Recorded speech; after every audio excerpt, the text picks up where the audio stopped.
Gangbusters with ratings. Gangbusters with ratings, right? Which is why we constantly have the death toll on the side. Let's make it higher. Like, why isn't it high enough, today? Like, it would make our point better if it was higher. It's fear. Like, fear really drives numbers. He's literally just saying, like, fear drives numbers. Leads. Yeah. If it bleeds, it leads. Yep. No one ever says those things out loud, but it's obvious. What they're actually doing is telling the person what to say. It's an art form. It's always leading them in a direction before they even open their mouth. It's fear. Like, fear really drives numbers. Fear is the thing that keeps you tuned in. What actually happens when a network cares more about ratings than the truth? In the case of CNN, owned by parent company Warner Media, it seems that CNN has resorted to other means in order to keep you watching. That's scary. What you're about to see is so shocking.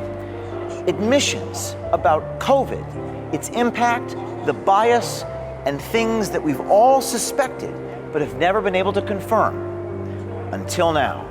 It's fear. Like, fear really drives numbers. It does, The happiest days in news, people, I would imagine, turn it off and they go with the family. They don't stay glued to it, unless there's something that's uniting them, like the moon landing or something like that. Fear is the thing that keeps you tuned in, I imagine. What's the scariest thing there? Sad news doesn't do well with ratings, like, if you can get someone impassioned, that does really well with ratings. Sad news, back to back to back, doesn't do really well unless it affects them directly. COVID, gangbusters with ratings, right? Which is why we constantly have the death toll on the side, which I have a major problem with, that we're tallying how many people die every day. Because I've even looked at it and be like, let's make it higher. Like, why isn't it high enough, today? Like, it would make our point better if it was higher. And I'm like, what am I rallying for? That's a problem. Yeah. That we're doing that, like. Well, I mean, it helps with ratings. Of course, but at what extent? So even he knows. I have a job. Sure, like, I'm happy about that, but I don't know. Even he sings a few bad about it. Who gets to decide how long that stays on, or head of the network? I've been in the room many a times where my director tells me to take it down, and I take it down, and then we get a phone call, like the bat phone, rings in the back. It's literally a red phone, like the special red phone ring. Yeah. And they pick it up, and this producer picks it up, and you're mop, mop, mop, mop, mop. And every so often they put it on speaker, and it's like the head of the network being like, there's nothing that you're doing right now that makes me want to stick. Put the numbers back up, because that's the most enticing thing that we have. So put it back up. So things like that are constantly talked about. It's most likely a Jeff Zucker call. If Jeff Zucker, the head of our CNN, he makes the call, someone. Is that the head of the network with the red bat phone? Yeah. Now, in the first video, Charlie Chester and Rachel Hoffman gave us a first-hand account into how CNN's president, Jeff Zucker, really is on a minute-to-minute basis, even when it comes to graphics on the screen, COVID graphics. Charlie Chester referring to the red phone that rings to update the graphics, because remember, folks, it's all about ratings. Well, they definitely got them. Why don't you guys at CNN show the recovery rates on the death tolls, at least? The recovery rates. This is interesting. Who's had it and then recovered. Because that's not scary. I would imagine that's why they don't do it. Jesus, man. Yeah. That's what I figured. If it bleeds, it leads. If it bleeds, it leads. If it bleeds, it leads. Yep. I like that.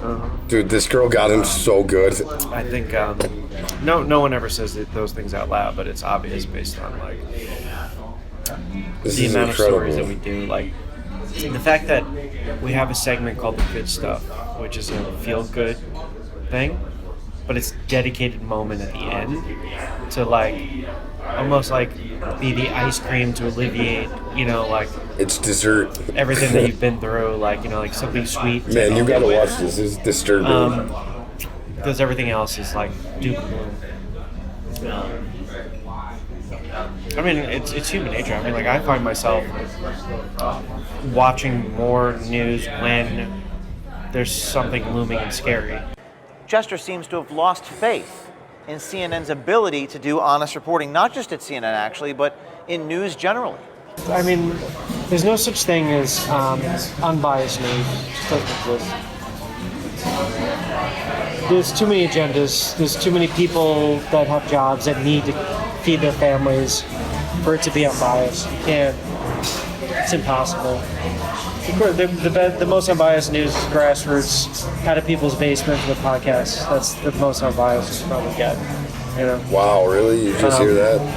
And unfortunately, the trend is that when they could actually start making money off of it, you start to inherently destroy the thing that you love, by like Do you moving think up. CNN's done that? Yeah. I don't think CNN's any different than Fox. I think it's on the different Probably side true, of unfortunately. it, but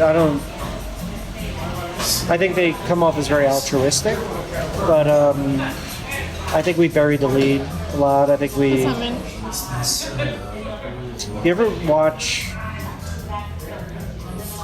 We have to sit down and watch it together for me to like point out some things. Listen to the way they ask questions. Because they're not actually asking questions. Who? Any reporter on CNN. Okay. What they're actually doing is they're telling the person what to say. It's an art form in it. What's it? There's an art form to it. But it would be like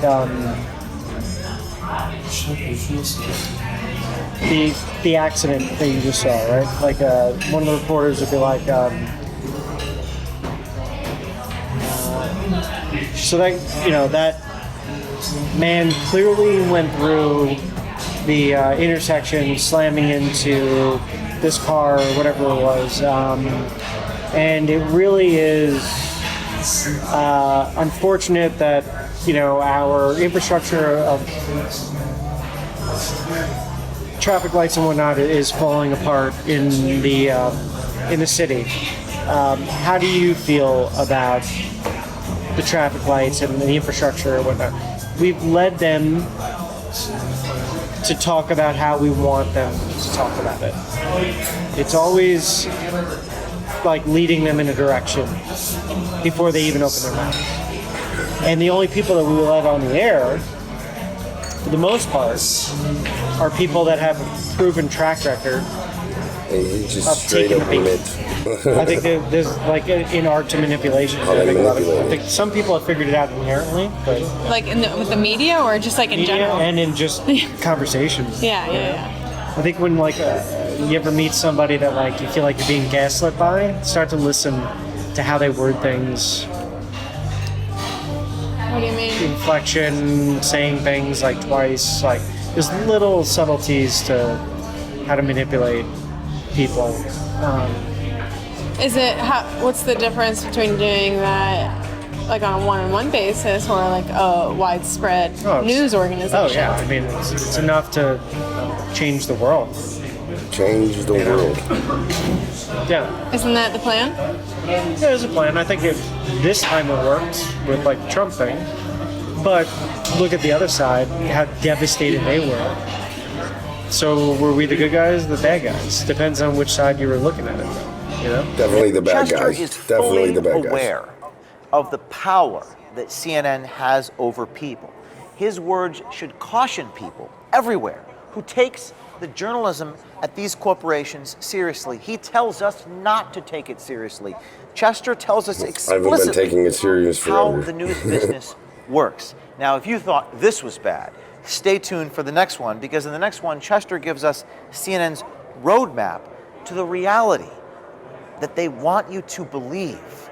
Oh wow, that's gonna be good. But that was absolutely insane. I don't even know what to say about that.